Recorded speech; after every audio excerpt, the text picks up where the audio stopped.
The case getting national attention tonight surrounding police tactics. A foster child pepper sprayed in his own home. The police thought he was a burglar. ABC senior national correspondent Jim Avila and the family tonight.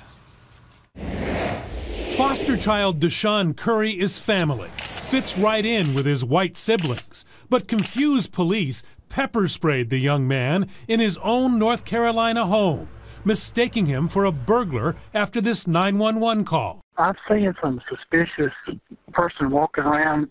There's a black kid. Police found the surprised 18-year-old Deshaun coming down the living room stairs, his living room stairs. It was like, put your hands on the door.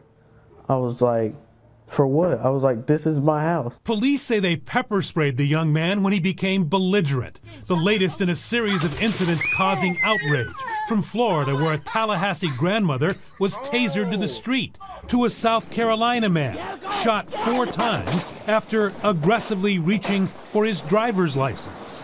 Is there more police brutality, or are there just more cameras on the street? From the body cams the cops wear themselves to the dash cams in their squad cars, the bystanders carrying smartphones, and the surveillance cameras on the street corners. The truth is, we don't really know, because no one's keeping track nationally. But police misconduct is expensive. Last year, New York paid $137 million in judgments and settlements. Chicago, $84 million. It's taxpayers who end up forking over the dollars. Painful and frightening for the victims, costly for the rest of us. Jim Avila, ABC News, Washington.